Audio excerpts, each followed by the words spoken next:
जय श्री राम दोस्तों, स्वागत है आपका मेरे चैनल भारत के गौरव पे। और आज की वक्त चर्चा में राहुल गांधी लगातार भाजपा के लिए बिहार में पुनः ज़मीन बनाते हुए, और अगर कभी नीतीश जी कमज़ोर लग भी रहे थे, भाजपा कमज़ोर लग भी रही थी, तो राहुल गांधी ने तमिलनाडु से नेताओं को बुला के, जिन्होंने बिहार की संस्कृति का, बिहार के लोगों का लगातार अपमान किया, बिहार में बुला के प्रूव किया है कि बिहार की धरती पे बिहारियों की बेइज्जती की जाएगी।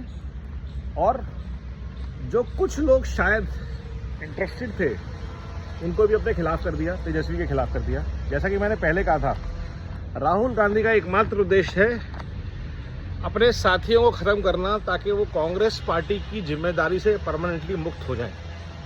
वो रिटायर होना चाहते हैं और इसके लिए ज़रूरी है कि पार्टी ख़त्म हो, पार्टी के साथी ख़त्म हो, और उनके बाद कोई भी कभी भी कांग्रेस का नाम लेवा ना बचे।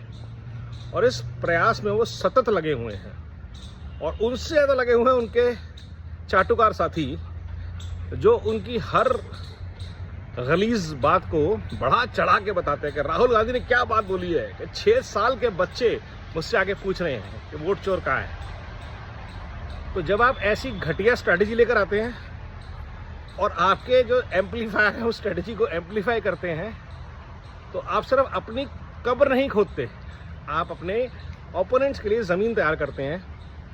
And this is what happen when you have armchair strategist who have no stake in the ground. ना उन्होंने कभी इलेक्शन लड़ना है, ना कभी इलेक्शन अपने बूते पे जीतना है, ना वो उनका लोगों से कोई कनेक्ट है, ना उनका भारत या भारत की जनता से, बिहार तो छोड़ ही दीजिए, कहीं से कोई कनेक्ट नहीं है। ये दिल्ली के पिछलग्गू लोग होते हैं, हेलीकॉप्टर से पहुंच जाते हैं, गाड़ियों में घूमते हैं, साड़ियां बांटते हैं, चौराहे पे महिलाओं को बांटते हैं अपने सैनिटरी पैड्स, और हल्ला बजाते हैं राहुल जी की तरफ से है, राहुल जी की तरफ से है। और दे टॉक अबाउट प्रोग्रेस, लोगों को भीख दे के वोट मांगते हुए प्रोग्रेस की बात कर रहे हैं। आज तक नहीं बता पा रहे कि ये 60 साल में इन्होंने देश के लिए क्या किया, इनके पास पैसा कहाँ से आया, असली चोर कौन है, चारा चोर चोर है, हेराल्ड चोर चोर है, या संदिग्ध रूप से कहा जाने वाला वोट चोर। और वोट चोरी की परंपरा कहाँ से आ रही है, किसने लाला के वोट बैंक बसाए, किन्होंने बूथ कैप्चरिंग के कल्चर को 50-60 साल तक चलाया, और आज जब उन सब की वोट चोरी पकड़ी जा रही है तो वो चिल्ला रहे हैं वोट चोर वोट चोर। चोर मचाए शोर, बहुत जोर शोर। लेकिन अच्छी चीज़ क्या है कि जब ये बकवास करते हैं ऐसी, तो भारत के लोगों का विश्वास नरेंद्र मोदी जी में और उनके साथियों में और मजबूत होता है। आसमान से टपके कोई खजूर में अटकना नहीं चाहता। तो भारत बड़ी मुश्किल से खड़ा हो रहा है, दुनिया में बड़ा हो रहा है, और ऐसे मौके पर किसी भी लोगों ने एक बार गलती से महाविकास अघाड़ी को चुन लिया। महाराष्ट्र में क्या हाल हुआ सबने देखा, सब लूट में लग गए। कर्नाटका का क्या हाल हुआ सबने देख रहे हैं। मैं ये नहीं कहता कि भाजपा दूध की धुली है, लेकिन कांग्रेस से 100 गुना भली है।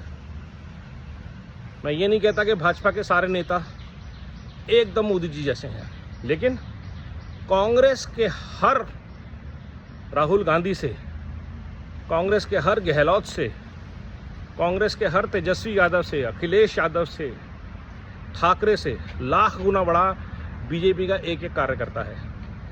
भाजपा से जुड़े एक एक पार्टी का नेता जो है, क्योंकि जब तक वो मोदी जी की साथ संगत में रहते हैं, तो नीतीश जी के साथ भी हो चुका है कि जब लालू के साथ गए थे तो लालू जैसे हो गए थे, वापस आए, माफ़ी मांगी, और उनको एहसास हुआ कि मेरा डीएनए जो है वो कभी भी मैच नहीं हो सकता चारा चोर के ख़ानदान से, और वो वापस आए।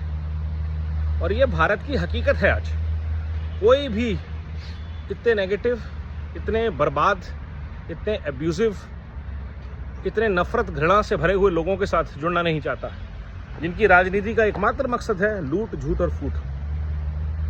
तो धन्यवाद राहुल गांधी जी का। ट्रंप की तरह वो भी अपने आप को एक्सपोज किए जा रहे हैं, और भारत को अंदर से जोड़ने में जो भूमिका राहुल गांधी की है, वही भारत को विश्व स्तर पे आगे लाने में ट्रंप की है। तो राहुल और ट्रंप, कुल मिलाकर राहुल ट्रंप, आपका बहुत बहुत धन्यवाद देश के लिए और बिहार के लिए। भाजपा नरेंद्र मोदी जी का विश्वास और मजबूत करने के लिए धन्यवाद। नमो भारत, वंदे मातरम, जय हिंद।